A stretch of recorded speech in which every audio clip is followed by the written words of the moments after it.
Well, this is so exciting. We are celebrating our 10th year of RicStar's camp, and actually their official name is the RicStar Winter Music Therapy Camp, which is a long name, and so as we've gone along, we've sort of shortened the name to RicStar's Camp. Welcome back. Welcome back.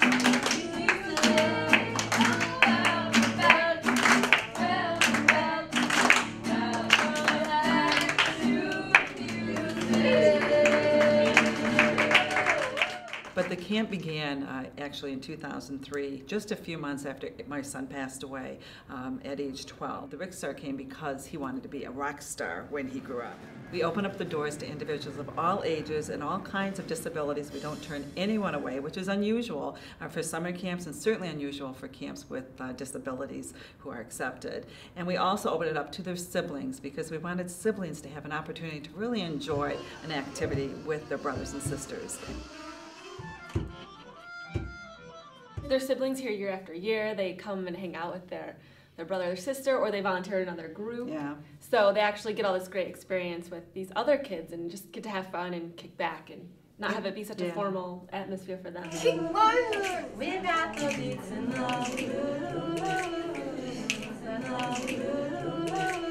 Every year it's gotten bigger and better and greater. We've added more and more things. We now have dance for the campers so that people in wheelchairs can learn how to do the chicken dance and the YMCA, those kinds of things. So that when they go to family weddings and gatherings, they too, again, can be included.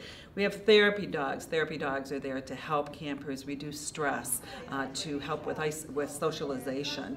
Many campers who have disabilities, especially disabilities like autism, are afraid of dogs. And so we've been able to help with those kinds of things in a safe environment.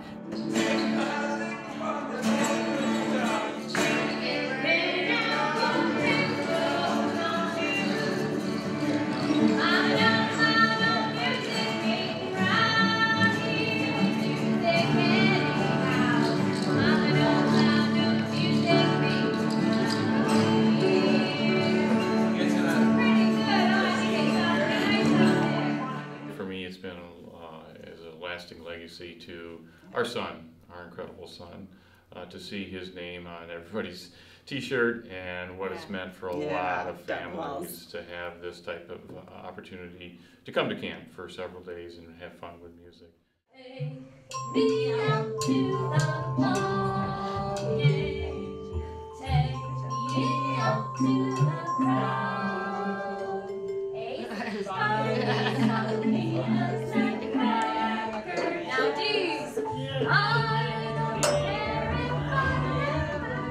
When you walk into this door, into these doors of this camp, of this place, all you see is joy.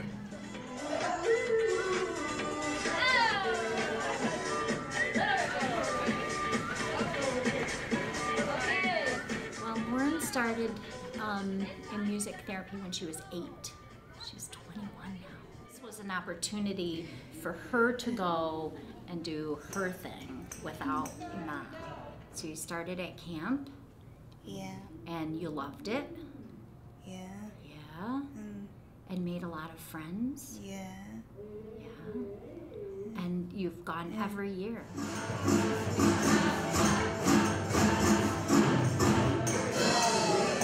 We came on a whim because we're from Muskegon. And being over 2 hours away, we just thought we would come and give something else a try. So we were willing to try anything for Peyton. And we had a good time, and then the following year we came back for another try at it, and because we'd made friends, like Mackenzie here, who was just a little girl at the time. We've had so much fun together. Right, Peyton? That's a yes. Yes, fun. Made a lot of friends. We stay with a family from Lansing when we come now. A fellow camper. Yes. That's how much we've made friends. Here's the bridge.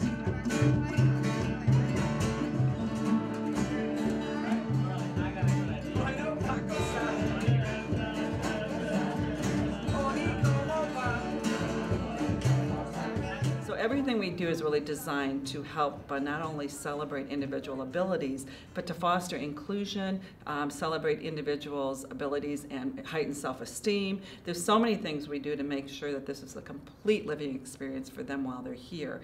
Certainly the music therapy is incredibly therapeutic that we do here. The campers make gains in social, emotional, and behavioral skills. That's really, really important. And that has grown again over the years.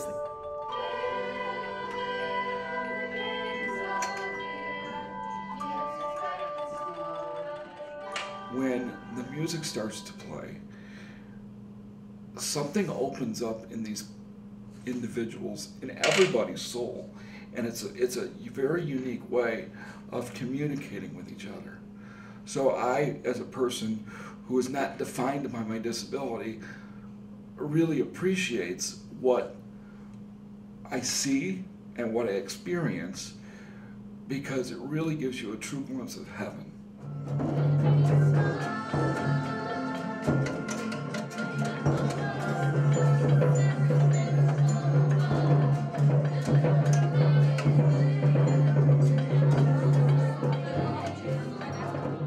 I think one of the biggest things is just the campers growing up. Like, I think that's really cool, and you see them develop and make friends, and they have all these camp friends they get to come and hang out and and we play had the music with. example of one camper who couldn't even walk in the doors when she started, and then we watched her gradually get better and better at doing things on her own, and she was actually motivated to stand here at camp, and now she basically, I think she kind of runs in the building. Mm-hmm. That year, Peyton was non-mobile as far as she could not stand or walk, and they were doing an activity downstairs with this scrunchy band. I'm not sure exactly what you call it, but and she stood up totally by herself for the first time, and it was just amazing.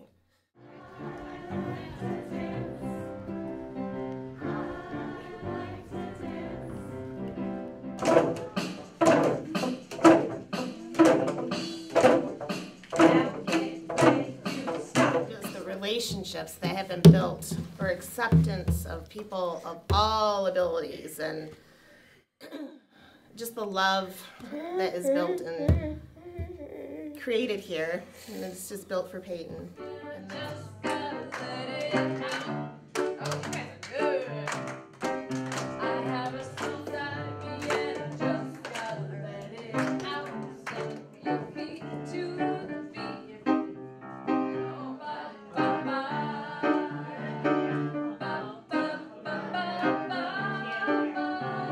It's just really interesting to see how the kids have grown over the years and how they've developed. And I mean, you see the smiles, and you see them like from 4 till 10, and they just grow, and it's really impressive to watch their development. And I mean, camp's clearly just a really big part of that.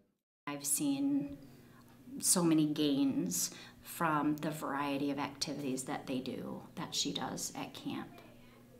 So there are lots of different aspects that have resulted in huge benefits for her. So now that what she's learned here and what she's gained here is kind of translated into other areas, and we're out in the community all the time at music festivals, and we have lots of musician friends, and so it's what we do, isn't it? Music. We came to rock, we came to rock, not to stop, not to stop. Tell everybody what we're all about. Tell everybody what we're all about. No need to shout, no need to shout. Never had a doubt, never had a doubt. Jamming so hard that the power's going out. Jamming so hard that the power's going out. But also for me too, I think, is in seeing the growth. It's been great to see not just the campers, but the staff and the volunteers. We've seen Buddy Ups grow up Over and over in front of our eyes over 10 years, and see their wonderful experiences they're having at camp, and with individuals with special needs. It's been wonderful to see.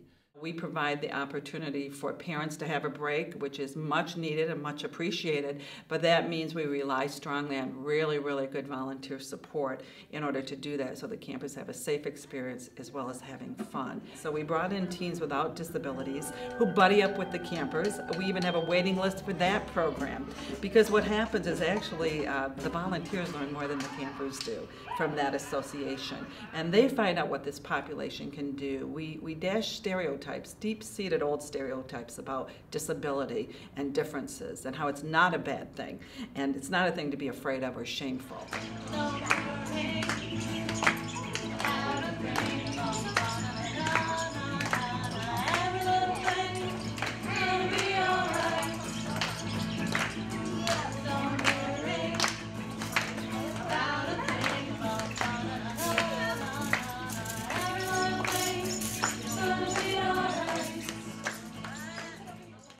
We had a dream when our son was born in 1990 and diagnosed with cerebral palsy that we would raise him to be all that he could be in light of all that we heard about what he would never become.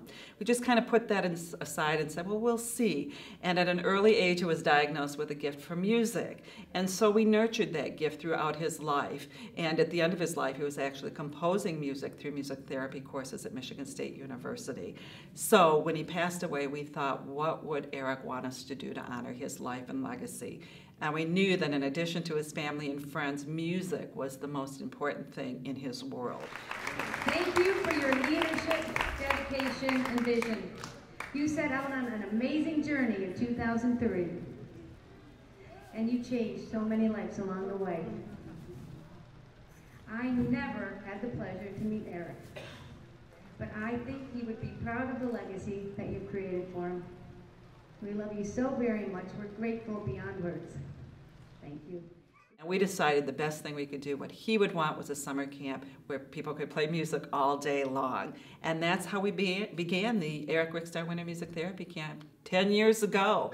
And we are still going strong, and our hope is that we will continue to honor Eric's legacy in life for the next 10 years.